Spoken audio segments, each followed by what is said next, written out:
नमस्कार। एक बार बता दीजिए आप सबको आवाज़ आ रही हमारी? धन्यवाद दीपक जी, आपका भी बहुत बहुत स्वागत है। नमस्कार शुभम जी, नमस्कार। कैसे आप सभी? वैसे बड़े दिन बाद लाइव आना हुआ ये जो एक अजीब सा दौर चल रहा था। धन्यवाद शुभम जी। कैसे हैं आप सभी?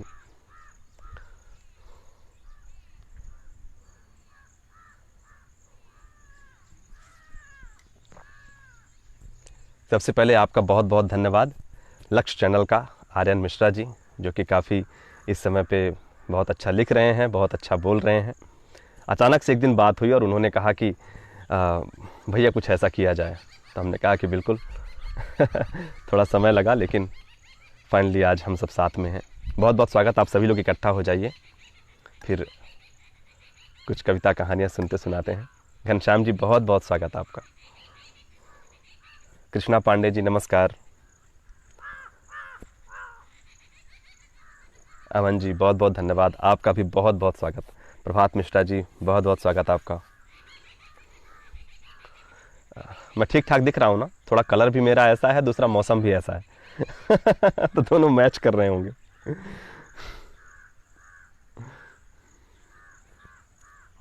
थैंक यू अंकित मिश्रा जी। अरे अमित मेरे भाई बहुत बहुत स्वागत आपका। शर्मा जी बहुत बहुत स्वागत आपका। आपका होना मेरे लिए बहुत ख़ास है। एक अच्छे व्यक्तित्व से मुलाकात हो रही है, एक अच्छे व्यक्तित्व के सामने बात करना होगा। बहुत बहुत स्वागत आपका घनश्याम जी।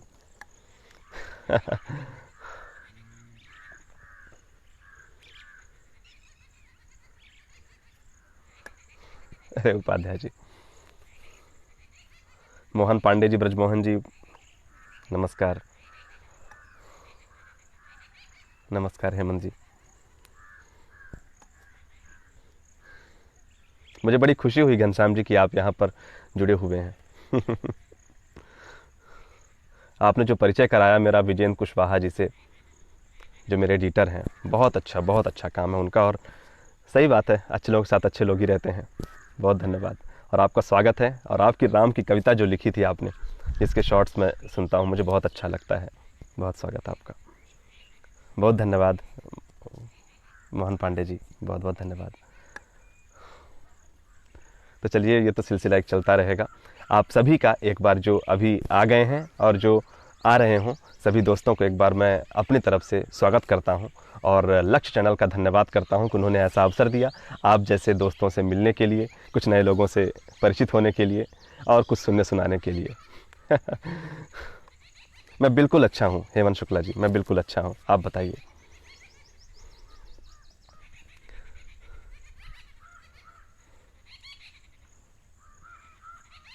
नमस्कार। तो कहाँ से शुरू किया जाए?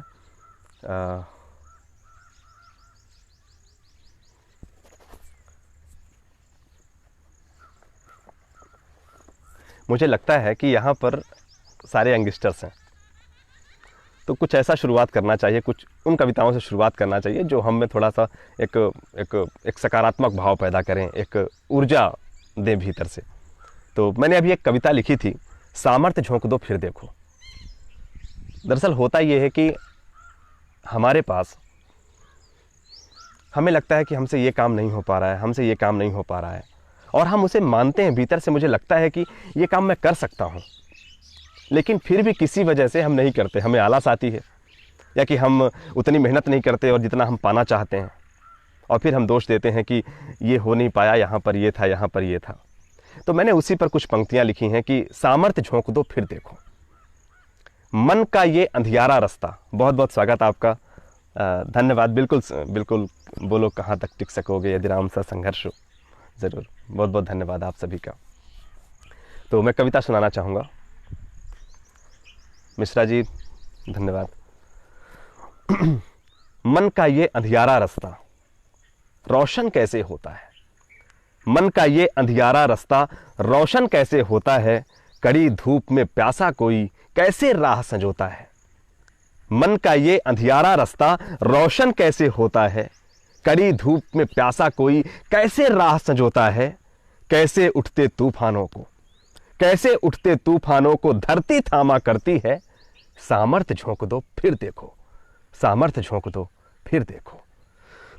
और क्या, घिसट घिसट कर चलने वाला, घिसट घिसट कर चलने वाला लक्ष्य में कैसे होता है। घिसट घिसट कर चलने वाला लक्ष्य में कैसे होता है। चट्टान भेदने का दमखम एक बीज में कैसे होता है। कैसे ईश्वर की आभा, कैसे ईश्वर की आभा पत्थर में लाई जाती है। सामर्थ्य झोंक दो फिर देखो, सामर्थ्य झोंक दो फिर देखो। हम जहां रहते हैं हर तरफ पत्थर है, पत्थर पड़े हुए हैं, लेकिन कुछ ही पत्थर हैं जिन्हें हम पूजते हैं। उनको जब तराशा जाता है तो उसमें मूर्ति निकल करके आती है। हम यदि उसको आराध्य मान लें, उसको केंद्र मान लें, अपनी आस्था का केंद्र मान लें, तो उसमें भी भगवान हो जाते हैं। लेकिन साधना की आवश्यकता होती है, जुनून की आवश्यकता होती है, उसमें सब कुछ न्यौछावर करने की आवश्यकता होती है। घिसट घिसट कर चलने वाला लक्ष्य में कैसे होता है। चट्टान भेदने का दमखम एक बीज में कैसे होता है। कैसे ईश्वर की आभा पत्थर में लाई जाती है। सामर्थ्य झोंक दो फिर देखो, सामर्थ्य झोंक दो फिर देखो। कैसे सब कुछ खोने वाला कैसे सब कुछ पाता है। कैसे सब कुछ खोने वाला कैसे सब कुछ पाता है। कैसे बिना हाथ के भी लक्ष्य को बेधा जाता है। हमने बहुत सारे उदाहरण पढ़े हैं, बहुत सारे हम फोटोग्राफ्स देखते रहते हैं, व्हाट्सएप पे आती हैं, सोशल मीडिया पे हैं। हम जानते हैं कैसे लोग बिना पैर के भी, पैर टूटा हुआ है फिर भी पर्वत लांघ गए। अरुणिमा सिन्हा जी, कितने सारे लोग हैं।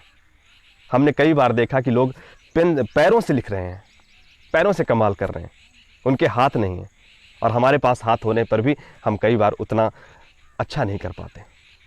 लेकिन एक जुनून है, एक लगन है करने की, तो वो होता है। कैसे सब कुछ खोने वाला, कैसे सब कुछ खोने वाला कैसे सब कुछ पाता है। कैसे बिना हाथ के भी लक्ष्य को बेधा जाता है। कैसे बिना पैर के कोई, कैसे बिना पैर के कोई पर्वत रौंदा करता है। सामर्थ्य झोंक दो फिर देखो, सामर्थ्य झोंक दो फिर देखो। बहुत बहुत धन्यवाद आप सभी का। चट्टान भेदने का दमखम एक बीज में कैसे होता है। बहुत बहुत धन्यवाद शर्मा जी। फिर उसका अगली पंक्ति है कि उखड़ी उजड़ी भूमि में कोई, उखड़ी उजड़ी भूमि में कोई सरसों कैसे बोता है। लिए हजारों मुश्किल कोई रात में कैसे सोता है। उजड़ी उखड़ी भूमि में कोई सरसों कैसे बोता है। लिए हजारों मुश्किल कोई रात में कैसे सोता है। कैसे छोटी सी नाव कोई, कैसे छोटी सी नाव कोई सागर को घूरा करती है। सामर्थ्य झोंक दो फिर देखो, सामर्थ्य झोंक दो फिर देखो। लोहा कैसे पिघल पिघल कर, लोहा कैसे पिघल पिघल कर पानी जैसा दिखता है। लोहा कैसे पिघल पिघल कर पानी जैसा दिखता है। घास का तिनका घर बनकर डालों पर कैसे टिकता है। और गुमानी आसमान को, और गुमानी आसमान को पंछी कैसे छूते हैं।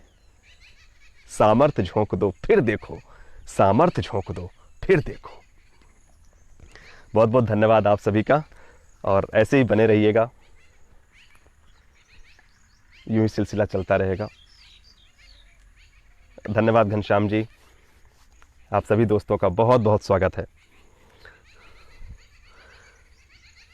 अगला अंतरा है इसका कि दुनिया घेरे अंधियारी को सूरज कैसे पीता है। दुनिया घेरे अंधियारी को सूरज कैसे पीता है। जो सबसे ही हार गया वो दुनिया कैसे जीता है। कैसे बांस की लकड़ी कोई, कैसे बांस की लकड़ी कोई सुर में गाया करती है। सामर्थ्य झोंक दो फिर देखो।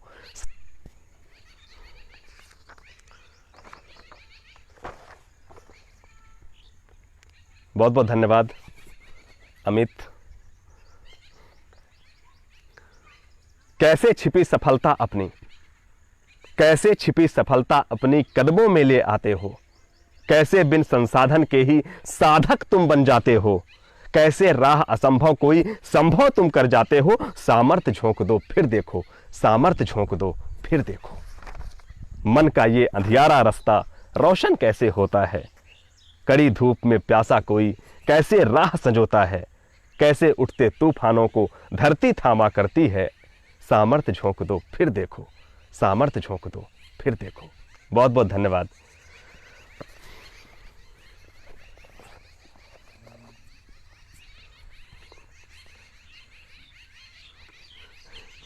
आशा है आप सब बोर नहीं होते होंगे। बहुत बहुत स्वागत आप सभी का। विकास मिश्रा जी, रश्मि रथी हो जाए एक बार। अरे जय दिनकर, जय रश्मि रथी। चलिए, एक कविता जो मैंने लिखी थी अभी 1.5 साल 2 साल पहले, बोलो कहाँ तक टिक सकोगे यदि राम सा संघर्ष हो। इसकी भूमिका में मैं इतना कहना चाहूँगा, मेरा ख्याल है कि मैंने ये पंक्ति पढ़ दी तो आपको समझ में आ गया होगा कि बात किसकी होगी। जिन्होंने सुना है उन्होंने सुना है, और जो नहीं सुने होंगे उनको भी समझ में आ जाएगा कि मेरे कहने का मतलब, इस पंक्ति का मतलब क्या हो सकता है। यदि हम प्रभु श्री राम का जीवन देखें तो हम देखते हैं कि उनके जीवन में हमेशा ट्विस्ट था, हमेशा निर्णय था, हमेशा एक संघर्ष था, हमेशा संघर्ष से विजय पाना था। उन्हें जो कुछ भी था हासिल, वो इतनी आसानी से नहीं था, और कितने सारे कष्ट। फिर कई बार मन में आता है कि हमें लगता है कि भगवान से उनसे ज़्यादा कष्ट तो हमारे ऊपर है, उनसे ज़्यादा मुश्किल तो हम में है। यदि हम देखें तो हमारी परिस्थितियां ज़्यादा विकट हैं। लेकिन बात वहाँ पे सिर्फ मुश्किल की नहीं थी, बात वहाँ पर थी कि प्रभु श्री राम के उन मुश्किलों में जो निर्णय लिए गए थे, इसलिए वो मुख्य हैं, इसलिए वो चर्चित हैं। इसलिए उन परिस्थितियों में, जिन परिस्थितियों में उन्होंने निर्णय लिए, उन परिस्थितियों में उनके पास आराम के विकल्प थे। उनके पास हमेशा ये विकल्प था कि वो यहाँ भी जा सकते, यहाँ पे उनको सुख ही सुख है और एक तरफ उन्हें दुख ही दुख है। लेकिन उचित क्या था, उसके लिए उन्होंने स्वयं को भी नहीं छोड़ा। वनवास जाते हुए उनके पास ये पूरी तरह विकल्प था कि वो राजा के बड़े बेटे हैं, साथ में प्रजा का समर्थन भी था कि राजा तो राजकुमार राम को ही बनना चाहिए। लेकिन वहाँ पर कुछ और बातें थीं, कुछ और प्रसंग थे, कुछ और कारण था कि उन्होंने वनवास चुना, वो भी 14 वर्ष का। राजपाट त्यागा। यहाँ पर निर्णय प्रमुख है, निर्णय अहम है कि हम उस परिस्थिति में निर्णय क्या लेते हैं।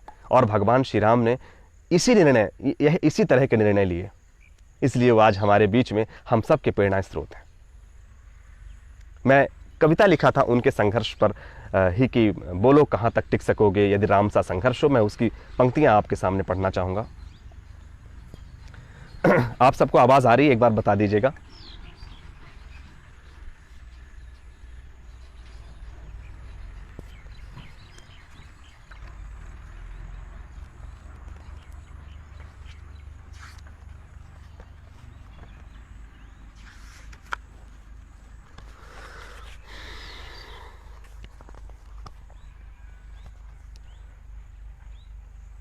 आप सबको आवाज़ आ रही है? आपके मैसेज नहीं दिख रहे बिल्कुल भी। मैसेज दिखते तो हमें समझ में आता है कि आप सुन रहे हैं।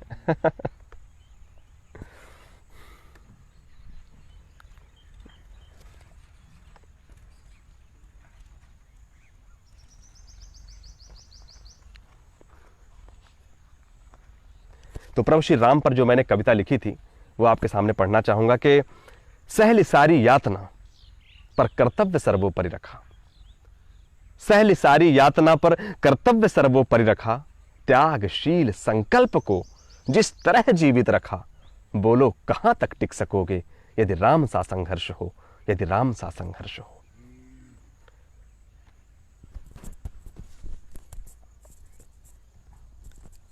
कल मुकुट जिस पर साजना था, कल को राज्याभिषेक होना है। कल मुकुट जिस पर साजना था, अब उसे सब कुछ त्यागना था। कल मुकुट जिस पर साजना था, अब उसे सब कुछ त्यागना था। निर्णयों के द्वंद से एक बालपन का सामना था। कल मुकुट जिस पर साजना था, अब उसे सब कुछ त्यागना था। निर्णयों के द्वंद से एक बालपन का सामना था। वचन भी था थामना, आदेश भी था मानना। एक तरफ महाराज उनके पिता दशरथ जी का वचन था, रघुकुल रीति सदा चली आई, प्राण जाए पर वचन न जाई। वहां पर वचन की रक्षा करनी थी, उसमें कुल का मान छिपा हुआ था। और एक तरफ था मां कैकेयी का आदेश, वचन भी था थामना, आदेश भी था मानना। कल मुकुट जिस पर साजना था, अब उसे सब कुछ त्यागना था। निर्णयों के द्वंद से एक बालपन का सामना था। वचन भी था थामना, आदेश भी था मानना। वचन भी था थामना, आदेश भी था मानना। इस द्वंद में सोचो स्वयं को, इस द्वंद में सोचो स्वयं को, धर्म में तुम रख सकोगे? बोलो कहां तक टिक सकोगे यदि राम सा संघर्ष हो, यदि राम सा संघर्ष हो। बहुत बहुत धन्यवाद अमित जी। फिर ये बात आती है कि प्रजा तो चाहती थी कि राजकुमार राम ही राजा बने। प्रजा तो बस राम की थी, प्रजा तो बस राम की थी, दुनिया उसे तो जप रही थी। प्रजा तो बस राम की थी, दुनिया उसे तो जप रही थी। वचन ही था तोड़ देता, वचन की तो बात थी। आजकल तो ये चीजें बड़ी आसान है, हम किसको क्या कह देते हैं हमें कुछ पता नहीं। प्रजा तो बस राम की थी, दुनिया उसे तो जप रही थी। वचन ही था तोड़ देता, धर्म ही था छोड़ देता। लेकिन नहीं, क्यों? लेकिन पीढ़ियां क्या सीख लेंगी, राम की चिंता यही थी, इसलिए उन्होंने ऐसा नहीं किया। प्रजा तो बस राम की थी, दुनिया उसे तो जप रही थी। वचन ही था तोड़ देता, धर्म ही था छोड़ देता। लेकिन पीढ़ियां क्या सीख लेंगी, राम की चिंता यही थी। हो छिन रहा एक क्षण में सब कुछ, हो छिन रहा हमसे, हमारे पास सब कुछ है, सारा ऐश्वर्य है, सारा वैभव हमारे पास है, और अचानक से पूरा छीन लिया जाए। सोचिए हम सबकी मना स्थिति कैसी होगी। हो छिन रहा एक क्षण में सब कुछ, हो छिन रहा एक क्षण में सब कुछ। सोचो एक क्षण क्या करोगे, बोलो कहां तक टिक सकोगे यदि राम सा संघर्ष हो, यदि राम सा संघर्ष हो। एक क्षण में उनने सब कुछ त्यागा था। एक क्षण वो राजकुमार थे, इतने सुंदर महलों में आराम से रहते थे, और एक समय पे उनको वनवासी बनना था। वलकल वस्त्र धारण करके उनको वन में जाना था। सोचिए इस तरह एक क्षण में ऐसा हो जाए, आप राजा का सपना देख रहे हैं और आप सन्यासी बन जाए, सोचिए क्या होगी मना स्थिति। केवट न जाने क्या किया था। जब वन के लिए निकलते हैं और नदी के किनारे पहुंचते हैं तो वहां पे केवट न जाने क्या किया था। केवट न जाने क्या किया था, सौभाग्य जो उसको मिला था। केवट न जाने क्या किया था, सौभाग्य जो उसको मिला था। राम से ही तारने को राम से ही लड़ गया था। कितना सुंदर प्रसंग है, हम सब ने संतों के माध्यम से सुना जाना है, पढ़ा है। केवट कहता है कि भगवान राम आपको पैर धुलवाने पड़ेंगे, क्योंकि आपके के पैरों के किस्से मैंने सुने हैं। आप पैर रख देते हो, पत्थर भी पता नहीं क्या बन जाता है। मेरे पास कमाने धमाने के लिए बस एक नाव है और कुछ नहीं है, और मैं आपसे ये पैर नहीं रखवाना चाहता, आप धुलवा लो। आपको पैर धुलवाना पड़ेगा, इसके बाद ही चढ़ाऊंगा। जबरदस्ती वो पुण्य ले रहे थे, जबरदस्ती वो मोक्ष मिल रहा था। और भगवान बड़े प्रेम से केवट जाने दो, केवट जाने दो। कितना स्नेहिल भाव। सोचिए आप वन के लिए चले गए हो, सब कुछ आपका छूट गया हो, और आप फिर वहां पर जाकर आप इतनी शालीनता, अपनी सरलता कैसे संभव है। हम तो थोड़ा सा अपसेट होते हैं सुबह, तो हम पूरा दिन अपना बिगाड़ लेते हैं। कोई भी मिलता है, कहीं भी मिलता है, उससे हमारा व्यवहार अलग ही हो जाता है। और यहां तो सब कुछ छिन गया था। केवट न जाने क्या किया था, सौभाग्य जो उसको मिला था। राम से ही तारने को राम से ही लड़ गया था। कुलवंश उसके तर रहे थे, सब राम अर्पण कर रहे थे। कुलवंश उसके तर रहे थे, सब राम अर्पण कर रहे थे। जब सब कुछ हो बिखरा हुआ, सब कुछ अस्त व्यस्त हो, जब सब कुछ हो बिखरा हुआ, तुम सरल कब तक रह सकोगे। बोलो कहां तक टिक सकोगे यदि राम सा संघर्ष हो, यदि राम सा संघर्ष हो। ऐसा लग रहा था जैसे उनको वो राज्य में ही है, उनको कोई दुख नहीं है वन में जाने का, था भी नहीं। उनके चेहरे पे वही मुस्कुराहट थी। ये बड़ा मुश्किल काम है। आपके साथ हो सकता है घटनाएं इससे भी बड़ी हुई हो जो आपको लगती हो, लेकिन मैंने कहा ना कि वहां पर निर्णय महत्वपूर्ण थे जो उन्होंने निर्णय लिए। घर और वन एक जैसा था उनके लिए, वन और वाटिका। फिर आता है जब मां सीता का हरण हो जाता है याद वो घटना तुम्हें जब राम थे वनवास में? है याद वो घटना तुम्हें जब राम थे वनवास में? सिया थी हर ली गई, था कौन उनके साथ में। है याद वो घटना तुम्हें जब राम थे वनवास में, सिया थी हर ली गई, था कौन उनके साथ में। कुटी जब सूनी पड़ी थी दो भाई और विपदा बड़ी थी। कुटी जब सूनी पड़ी थी दो भाई और विपदा बड़ी थी। इस द्वंद में सोचो से हमको, इस द्वंद में बोलो ऐसे मोड़ पर, बोलो ऐसे मोड़ पर तुम धैर्य कब तक रख सकोगे। बोलो कहां तक टिक सकोगे यदि राम सा संघर्ष हो, यदि राम सा संघर्ष हो। फिर अगली बात यह आती है कि वह तो स्वयं भगवान था, अवतार थे वो। वह तो स्वयं भगवान था पर कहां उसमें मान था। वह तो स्वयं भगवान था पर कहां उसमें मान था। किरदार भी ऐसा चुना जिसमें सिर्फ बलिदान था। आप जब उनके पूरी जीवन यात्रा पढ़ते हैं, सुनते हैं, देखते हैं, तो आपको लगता है कि ये सब सुकून से कब बैठे कि आज सब कुछ सही है। कभी नहीं। वह तो स्वयं भगवान था पर कहां उसमें मान था। किरदार भी ऐसा चुना जिसमें सिर्फ बलिदान था। मर्यादा के प्राण थे, रघुवंश के अभिमान थे।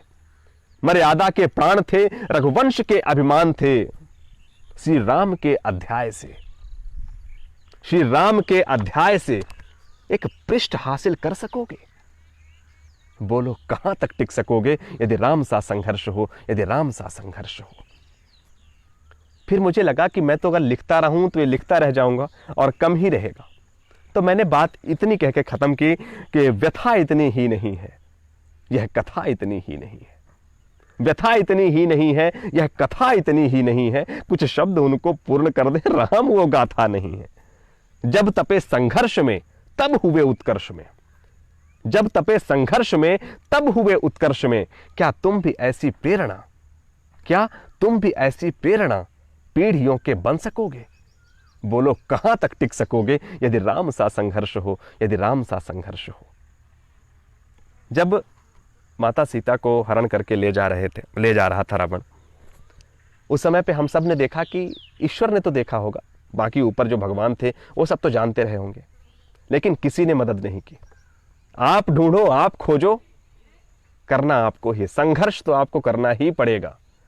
और जब वो संघर्ष, जब से वो वन के लिए निकले और जब तक राज्याभिषेक उनका दोबारा नहीं हुआ, तब तक कोई उनके साथ जादू नहीं हुआ। उनको खुद ही सब कुछ प्रूफ करना था ताकि वो मानव जाति के प्रेरणा स्रोत बन सके। और जब वहां पर आए तो कहते हैं कि जब उनका राज्याभिषेक होता है, अंत में जब वो लंका से आ जाते हैं वापस माता सीता को लेकर के, तो कहते हैं सारे देवतागण उपस्थित होते हैं, फूल बरसाते हैं। संघर्ष तो आपको करना ही पड़ेगा। बहुत बहुत धन्यवाद, बहुत अच्छा लगा आप सभी साथ में हैं। तो ये थी कविता, बोलो कहां तक टिक सकोगे यदि राम सा संघर्ष हो। आप सबको आवाज आ रही ना? आप सब एक बार बता देते।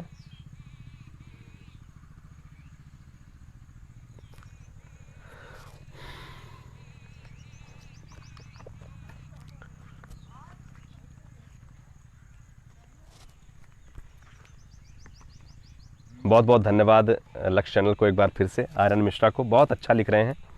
और ये नई पौध है जो कि बेहतरीन सुना रही है, बेहतरीन लिख रही है, बहुत अच्छी बात है। अब क्या सुनाया जाए आपको?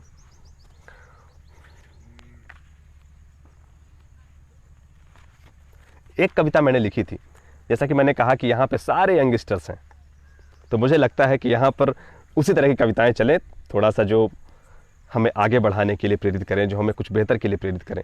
दरअसल ये सारी कविताएं मेरा एक विद्यार्थी मन ही लिखा है। जब मेरे मन में यही रहता है स्टूडेंट्स के लिए, या कि जब मैं स्टूडेंट था मैं कैसा फील कर रहा हूँ, जो मैं महसूस करता हूँ, जो मुझे लगता है, तो बस उसको उतारने का प्रयास रहता है। एक मैंने कविता लिखी कि जीवन गिरता उठता है। जीवन में उतार चढ़ाव तो चलते रहते हैं, उसकी सीमा नहीं है और वो कभी ख़त्म भी नहीं होने वाले। तो उस पर मैंने कुछ पंक्तियां लिखी है। शीर्षक है जीवन गिरता उठता है। जो नहीं मिला क्या उसका गम, जो नहीं मिला क्या उसका गम, की थी कोशिश कब तुमने कम। हमने कोशिश तो की थी ना, अब नहीं मिला तो क्या कर सकते हैं। जो नहीं मिला क्या उसका गम, कोशिश की थी कब तुमने कम, जो रुका नहीं तेरे खातिर, जो रुका नहीं तेरे खातिर, क्यों उसके खातिर रुकता है। जीवन गिरता उठता है, जीवन गिरता उठता है। भीतर क्यों भरी उदासी है, भीतर क्यों भरी उदासी है, ये भरी नदी क्यों प्यासी है। अगर हमारे पास सामर्थ्य है, यदि हम में कुछ करने का जज्बा है, तो हम कुछ ना कुछ तो हासिल कर ही लेंगे।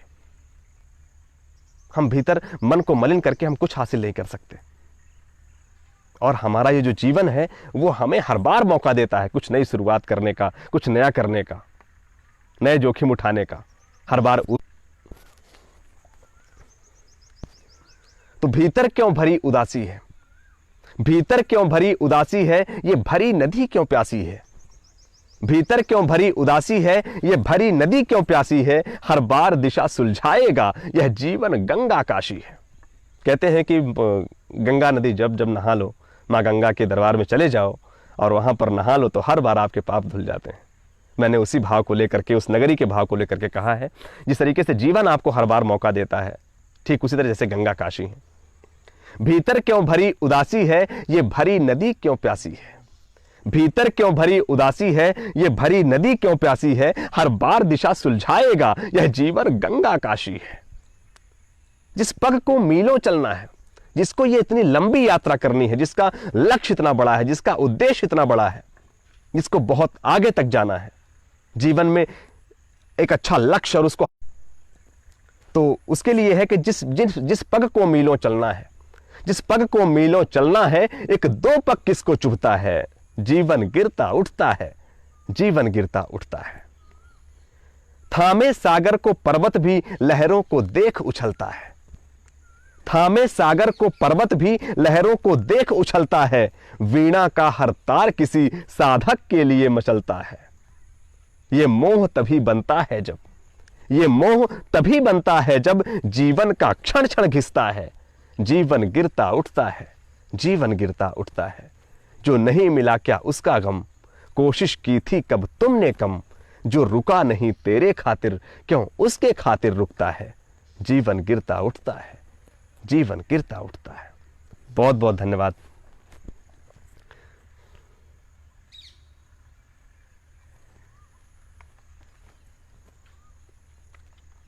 बहुत बहुत स्वागत आप सभी का। अब एक कविता और सुना देता हूं, इसके बाद फिर विदा लेता हूं, क्योंकि यहाँ नेटवर्क वही थोड़ा स्लो है और बारिश का मौसम बन रहा है। और बहुत अच्छा सुन रहे हैं आप लोग, बहुत बहुत स्वागत। कोई एक कविता सुना देता हूं आपको।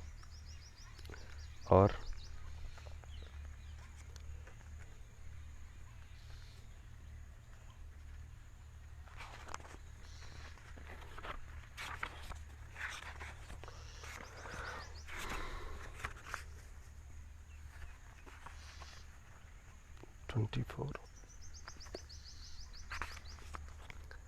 एक प्रेरक कविता ही है, मोटिवेशनल। आज सारे कलेक्शन ऐसे ही लेकर के आया था, मैंने चुना था कि इन्हीं को सुनाऊंगा। अगर हमें अपने आप पर विश्वास है तो सब कुछ संभव है। अपने आप में कुछ कर सकने का भाव है, कुछ हासिल करने का भाव है, तो सब कुछ संभव है। इसी भाव पर है कि बस तू ही है इस दुनिया में, बस तू ही है इस दुनिया में, तुझसा है कोई और कहां। बस तू ही है इस दुनिया में, तुझसा है कोई और कहां। अगर हो ना भरोसा बात में तो तू भी यहां और मैं भी यहां। तेरे हुंकार में वो दम है, तेरे हुंकार में वो दम है, सारी दुनिया भी थम जाए। खुद पर हो विश्वास अगर, एक पल क्या वक्त बदल जाए, एक पल क्या वक्त बदल जाए। जीवन में सजे हैं कुछ सपने, जीवन में सजे हैं कुछ सपने, हर हाल में पूरे करने हैं। जीवन में सजे हैं कुछ सपने, हर हाल में पूरे करने हैं। सागर के नीचे है मोती, वो रखने हैं तो रखने हैं। जीवन में सजे हैं कुछ सपने, हर हाल में पूरे करने हैं। सागर के नीचे है मोती, वो रखने हैं तो रखने हैं। घेरा हो हजारों मुश्किल का, घेरा हो हजारों मुश्किल का, मेहनत के आगे झुकने हैं। सूरज पर छाए बादल भी एक ना एक दिन तो छटने हैं। क्या हुआ नहीं या हो न सका, क्या हुआ नहीं या हो न सका, ऐसा कुछ ढूंढ के तो लाए। खुद पर हो विश्वास अगर, एक पल क्या वक्त बदल जाए, एक पल क्या वक्त बदल जाए। सब कुछ तो करना आसान है, सब कुछ तो करना आसान है, रोके क्यों कोई आज भला। सब कुछ तो करना आसान है, रोके क्यों कोई आज भला। झोंके में छिपा है एक तूफान, वैसे ही हम में जोश भरा। हो वक्त का पहरा मुझ पर क्यों, हो वक्त का पहरा मुझ पर क्यों, हम वक्त से आगे रहते हैं। धरती पर यूं तो चलते हैं, पर आसमान पर रहते हैं। कहते हैं सब कुछ किस्मत है, कहते हैं सब कुछ किस्मत है, तो खुद ही फरिश्ता बन जाए। खुद पर हो विश्वास अगर, एक पल क्या वक्त बदल जाए, एक पल क्या वक्त बदल जाए। बस तू ही है इस दुनिया में, तुझसा है कोई और कहां। अगर हो न भरोसा बात में तो तू भी यहां और मैं भी यहां। तेरे हुंकार में वो दम है, सारी दुनिया भी थम जाए। खुद पर हो विश्वास अगर, एक पल क्या वक्त बदल जाए, एक पल क्या वक्त बदल जाए। इसलिए अपने आप को हार नहीं माननी है। जितना हम कर सकते हैं, जितनी हमारी क्षमता है, जितना हमारा सामर्थ्य है, उतना हमें करते रहना है। अवसर की तलाश करते रहना है। वो खोज जारी रहनी चाहिए, वो बंद नहीं होनी चाहिए।